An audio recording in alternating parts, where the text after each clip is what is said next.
রাতের অন্ধকারে পরপর তিনটে বাড়ি ঘরের তালা ভেঙে সোনার উপর অলংকার সহ লক্ষ লক্ষ টাকার সামগ্রী নিয়ে পালালো চোরের দল। রাতের অন্ধকারে পরপর তিনটি বাড়িতে হানা, ঘরের তালা ভেঙে লক্ষ লক্ষ টাকার সামগ্রী নিয়ে চম্পট দিল চোরের দল। ঘটনাটি নদিয়ার শান্তিপুর থানার বাবলা গ্রাম পঞ্চায়েতের বিবেকানন্দ নগর উত্তরপাড়া এলাকায়। জানা যায়, বিবেকানন্দ নগর উত্তরপাড়ায় গৃহবধূ লিপিকা বিশ্বাস স্বামী কর্মসূত্রে ভিন রাজ্যে থাকে। দুদিন আগে ভীমপুর এলাকায় তিনি তার সন্তানদের নিয়ে বাবার বাড়ি বেড়াতে গিয়েছিলেন। আজ সকালে তিনি ফোনের মাধ্যমে জানতে পারেন তার বাড়িতে চুরি হয়েছে। তড়িঘড়ি বাড়িতে এসে দেখেন ঘরের দরজায় যে তালা মারা ছিল সেই তালা ভাঙা অবস্থায় পড়ে রয়েছে। ভিতরে গিয়ে দেখেন গোটা ঘর লণ্ডভণ্ড, আলমারি এবং বাক্সের চাবি ভেঙে সব তছনছ করে রেখে গেছে চোরের দল। জামা কাপড় ছড়িয়ে ছিটিয়ে রয়েছে গোটা ঘরে। লকারে রাখা সমস্ত সোনা ও রূপোর অলংকার নিয়ে চম্পট দিয়েছে চোরেরা। পাশাপাশি টাকা ভর্তি একটি ভান্ডার নিয়ে পালিয়েছে তারা। গৃহবধূ দাবি, প্রায় 2.5 থেকে 3 লক্ষ টাকার সামগ্রী চুরি হয়ে গেছে। পাশাপাশি পাশের একটি বাড়িতেও তালা থেকে ঢুকেছিল চোরেরা, তবে সেই বাড়িতে তা আমি কিছু না থাকার কারণে কিছুই নিয়ে যায়নি।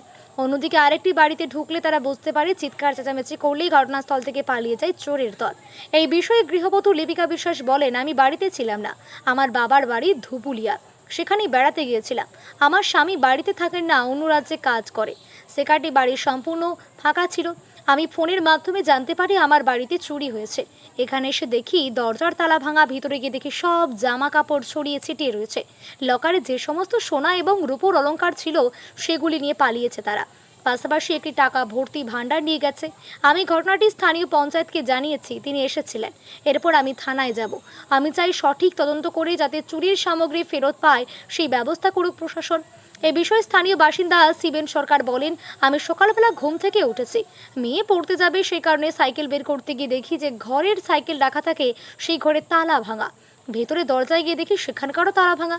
তবে যেহেতু এই ঘরে তেমন কিছু থাকতো না বলে কিছুই নিয়ে যায়নি।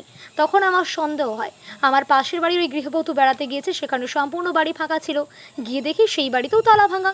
এরপরই ওই গৃহবধূকে সম্পূর্ণ বিষয়টি ফোনের মাধ্যমেই জানানো হয়।